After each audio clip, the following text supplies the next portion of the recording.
Pastor, church leader, if you're watching this, you're probably feeling a new kind of weight lately, a tension between your calling and your capacity. The whole conversation around AI and what it's going to do to the workforce is getting louder, and honestly, we need to talk about it. And we're going to break down what this really means for you and the people you shepherd. You know, most of the chatter out there is about the budget. What happens to the church budget when tithers' jobs are displaced by AI? And look, that's a critical organizational question. But there's another question simmering right underneath it, one that's way more urgent and personal for you as a shepherd. They're going to turn to you. And that one simple reality creates what we call the shepherd's double burden. You're carrying the weight of the organizational challenge, keeping the lights on, funding the mission, and at the exact same time, you're carrying this pressing human challenge of caring for people who are in a deep, deep crisis. So how in the world do we prepare for something like this? Well, it starts by looking beyond the spreadsheets, beyond the economic forecasts, and really trying to understand the human story that those numbers just can't tell us.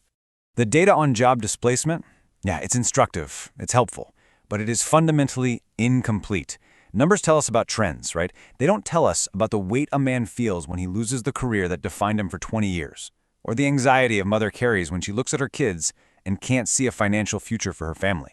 And that's exactly why we developed this framework. Think of the 4 human dimensions as a new mental model, a new lens to help you see the human story behind all the economic headlines. It's a tool for proactive pastoral care, not reactive crisis management. So let's break down what these dimensions actually look like, because I can almost guarantee they are already showing up piece by piece in the lives of your people. Okay, so the first dimension, this is the most visible one. It's the most immediate, it's what everybody thinks of when they hear the words job loss. The moment that income is disrupted, the pressure is just instant. Savings start getting drained, mortgage payments get missed. This cascading financial stress is often the very first and most acute crisis that a family is going to bring to your office. But here's the thing. Beneath all that financial strain, there's something much, much deeper going on. And that's the second dimension we have to understand, the grief of lost purpose. For so many people, a career isn't just a paycheck. It provides the whole rhythm of their week, it's their community, it's a huge part of their personal identity. So when that gets stripped away, the grief is absolutely real. It might look like withdrawal or just a sense of being completely lost. And it's often a grief people don't even have the words to describe. And of course, a personal crisis like this, it rarely stays personal, does it? This brings us to our third dimension, family stress and relational strain. That financial pressure, that loss of identity, it inevitably spills over, creating huge stress on marriages and family relationships. One person's job loss becomes a crisis for the entire household. And finally, there's the dimension of community. In our culture, let's be honest, the workplace is one of the last primary sources of social connection for a lot of adults. So when a job disappears, so does that built-in community. This loss of connection slams right into the broader loneliness epidemic we're already facing, and it creates this profound hunger for true belonging. People will be desperately looking for a place where they can just be known and cared for. Okay, so when you see these 4 dimensions laid out like this, it brings every single church leader to a critical choice. There are really only 2 paths forward from this moment. The first path is what we call reactive leadership. This is that we'll cross that bridge when we come to it mindset.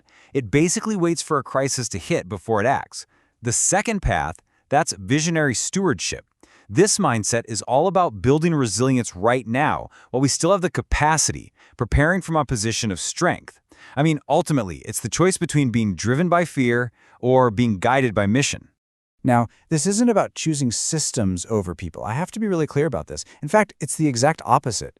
Visionary stewardship is the solution that actually resolves that tension you feel. And here's the crucial point. Building systems isn't about choosing efficiency over people. It's about building systems so that you can care for more people more effectively and without completely burning yourself out in the process. This is the core message, right here. Preparation enables presence. The 2 are not in conflict. One actually makes the other possible. Think about it. When you build resilient systems, when you let technology handle what technology can handle, you are freed up to do the irreplaceable, uniquely pastoral work, the work of human presence, of counseling, of prayer. The pastor who builds resilience now is the one who will still have the capacity to be present when their congregation needs them the most. So what is that first step on the path of visionary stewardship? Well, it really starts with deciding what kind of leader you're going to be. And that leads to a really fundamental question for every single one of us in leadership. Will you practice reactive leadership, just waiting for the crisis to arrive? Or will you embrace visionary stewardship and start building resilience now while you still have the capacity? Your next step is to take this exact conversation to your leadership team. We've actually created a free guide to help you do just that. You can download it today at churchready.org and start this vital conversation with your board or your elders.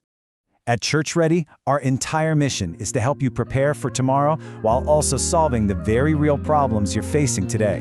You don't have to choose.